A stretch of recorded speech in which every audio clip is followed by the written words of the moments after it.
Girls with their nails done now.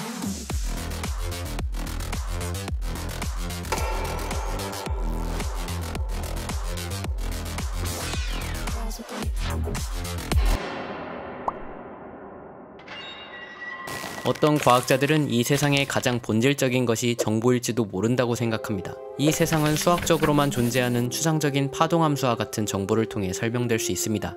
그런데 그 정보는 도대체 어디에 있으며 누가 인지하고 있는 정보란 말일까요? 우리가 얻을 수 있는 정보는 관측을 통해서만 얻을 수 있는데, 관측은 우주 그 자체가 아니라 우주가 우리와 어떻게 상호작용하는지에 대해서만 알려줄 수 있습니다. 그러므로 이 우주를 기술하는 모든 정보는 우주에 대한 관찰자와의 상호작용으로 탄생하는 것일지도 모릅니다. 그렇다면 우리가 인지하는 현실은 관측 없인 존재할 수 없다고도 할 수 있겠죠. 아인슈타인도 머리를 부여잡고 고민했던 주제라고 합니다. 닐스 보어는 물리학의 관심사는 자연 그 자체가 아니라 자연에 대해 우리가 말할 수 있는 것들이어야 한다고 말했습니다. 생명은 이런 맥락에서 우주가 존재하기 위해 스스로 만들어낸 정보처리 기관일지도 모릅니다. 생명은 태양에서 흘러들어오는 유용한 엔트로피를 이용해 자신의 몸에 구조적인 정보를 새깁니다. 예를 들어 나무의 나이테는 그 나무가 처했던 환경 변화가 기록되어 있는 물질화된 정보 덩어리라고 볼 수 있죠. 그러나 그 정보 자체가 우주를 직접 설명하진 않습니다.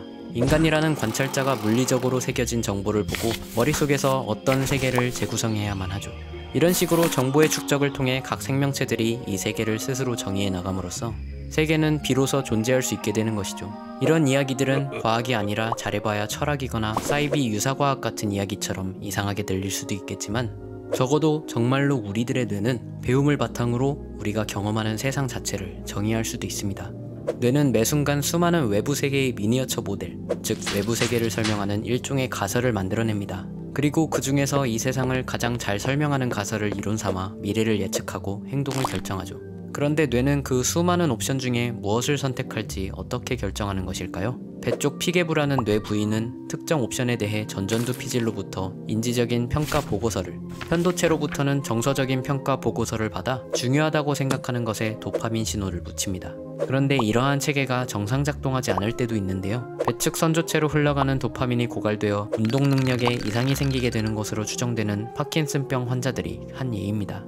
이런 환자들에게는 대체 도파민을 투여하게 되는데, 그렇게 되면 전전두엽 피질과 편도체가 보내오던 특정 대상에 대한 평가 정보가 약물로 투여되는 대량의 도파민에 의해 대체되고 뇌가 더 이상 무엇이 중요한지 알 수 없게 되어버리면서 종종 이 환자들은 기존엔 없었던 도박, 음식 중독 현상을 보이기도 한다고 합니다. 또 다른 예로 초능력 수준의 기억력을 가진 사람의 뇌에서도 비슷한 일이 일어나 모든 자극과 정보에 분별 없이 도파민 신호가 묻는다고 합니다. 그렇게 되면 뇌가 정보를 가리지 않고 모조리 처리하고 장기 기억으로 저장하려고 하게 됩니다. 그런데 이런 사람들은 어떤 정보를 듣게 되면 내용 자체는 정확히 기억할 수 있으나 그 이야기가 내포하고 있는 의미를 파악하는 데에는 엄청난 어려움을 겪는다는 점에서 이 능력은 오히려 저주라고도 볼 수 있습니다. 이 사람들이 받아들이는 정보는 가공되지 않은 원본 그대로의 정보에 가까운 반면, 정보가 우리에게 유용한 것이 되기 위해서는 가공을 통해 의미와 패턴이 추출되어야만 하기 때문입니다. 체스 마스터는 자신이 둔 체스 경기를 정확하게 복기하고 기억해내는 능력을 가지고 있다고 하죠. 그런데 체스말이 체스 규칙에 맞지 않게 말도 안 되는 방식으로 섞여있는 체스판을 볼 땐 그 놀라운 기억 능력이 일반인 수준으로 떨어진다고 합니다. 그러니까 체스 마스터의 뛰어난 능력은 기억 능력 그 자체보단 수없이 많은 경험으로부터 얻은 패턴 파악 능력이었던 것이죠. 이런 현상 뒤에 숨어있는 패턴과 규칙을 찾기 위해서는 얼마간의 정보 손실은 불가피합니다. 이미지 인공지능의 이미지 인식 능력 또한 이미지의 모든 부분에 집중하는 대신 디테일을 희생시키고 특징을 추출해 학습하는 기술과 함께 급격하게 상승했다는 점에서 망각하는 능력의 중요성이 드러납니다. 그 전에 그림 인식 인공지능은 학습했던 그림과 유사한 그림만을 잘 식별하거나 아니면 아예 식별 능력이 떨어지는 경우가 대부분이었죠. 이렇듯 우리가 뭔가를 잘 읽는 능력은 공부하는 걸 어렵고 좌절스러운 것으로 만들기도 하며 천재적인 기억력을 갈망하게 만들기도 하지만, 동시에 학습을 아주 효과적으로 이루어지게 하는 양면성을 가지고 있는 요인이 되는 것입니다. 결국 뇌가 세상을 있는 그대로 바라보기보단 디테일이 단순화된 미니어처 모형을 사용하는 이유는 그게 이 세상을 이해하는 데 더 효과적이기 때문이었습니다. 그런데 이런 모형은 맨 땅에서 만들어지는 게 아니라 우리가 태어날 때부터 갖고 있는 뇌의 특정 기능과 능력을 토대로 만들어진다고 합니다. 예를 들어 아기들은 이 세상에 탄생하는 그 순간부터 모국어 음성과 외국어 음성을 구분하는 뇌를 타고납니다. 기존의 통념과 달리 신생아가 받아들이는 정보는 뇌에서 뒤죽박죽 섞여 있다가 정제되는 것이 아니라 최초부터 전문화를 위해 태어난 뇌 부위로 자연스럽게 흘러가도록 설계됐다는 것이죠. 그런 면에서 특수한 돌연변이가 아닌 한 그 어떤 인간도 다른 인간이 갖지 못한 인지적 능력을 타고날 수는 없는 것입니다. 그런데 이러한 인간 뇌의 선험적 기능은 읽기와 쓰기, 수학, 과학과 같은 학습에 재활용되기 적절하다고 합니다. 예를 들어 수학은 물체의 개수를 대략적으로 파악할 수 있는 능력을 가진 뇌 부위를 활용할 뿐만 아니라 시선과 주의 집중을 담당하는 후두정엽의 능력 일부를 활용해 학습됩니다. 후두정엽은 숫자가 적힌 가상의 선을 마음속에 그리는데요. 이 선 위의 숫자들은 오른쪽으로 갈수록 커지며 덧셈은 주의를 오른쪽으로 돌리는 회로를, 뺄셈은 왼쪽으로 돌리는 회로를 사용해 계산합니다. 그래서 숫자 5와 6은 가상의 선 위에서나 뇌 안에서의 물리적 거리가 가깝기 때문에 크기 비교 시에 5와 9보다 훨씬 오래 걸리게 됩니다. 한편 글을 읽고 쓰는 능력에는 우리 뇌의 시각, 음성 언어 처리 회로가 활용됩니다. 그래서 우리가 글을 마음속으로만 읽을 때에도 성대는 들리지 않을 만큼 작은 목소리를 만들어냅니다. 성능 좋은 마이크를 목에다 대면 그 소리를 들을 수 있을 정도죠. 일부 조현병 환자들이 듣는다는 환청도 사실은 자신의 성대가 아주 조용히 만들어낸 자신의 목소리였다는 연구 결과도 있습니다. 단지 뇌의 자기 행동 인식 시스템에 장애가 생겨 그 목소리를 다른 사람의 것으로 착각했던 것이죠. 한편 새로운 지식을 배우는 것은 단지 뇌의 기능을 나눠 쓰는 일 그 이상을 합니다.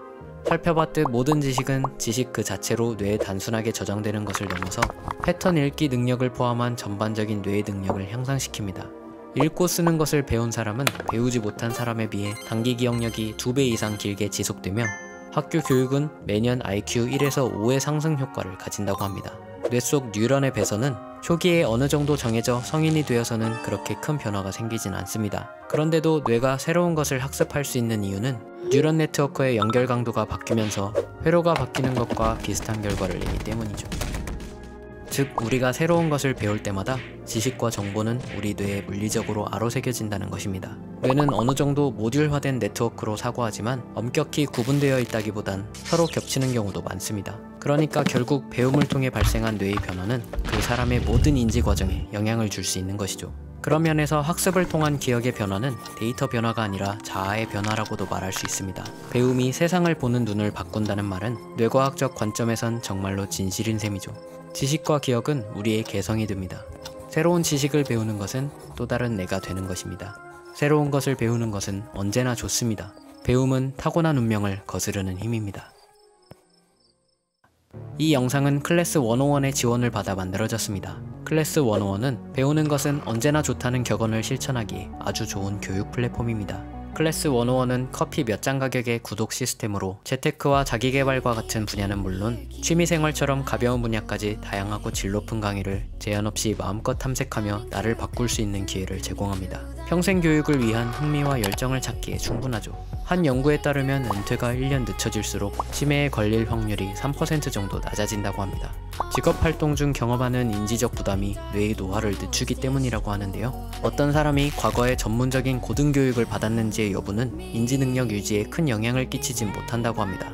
과거의 교육은 과거의 교육일 뿐이기 때문이죠. 교육을 통해 우리 뇌를 살아있게 만들려면 무엇이든지 간에 새로운 지식을 지금 당장 계속해서 배워나가며 뇌에 인지적 부담을 주는 것이 중요합니다. 세상을 보는 눈의 해상도를 높이기 위해서든 노화로 쪼그라드는 뇌를 살리기 위해서든 우리에게 중요한 것은 단 하나입니다. 단지 배우려는 자세뿐이죠. 그러면 그 뒤는 우리 뉴런이들이 우리를 위해 일해줄 테니까요.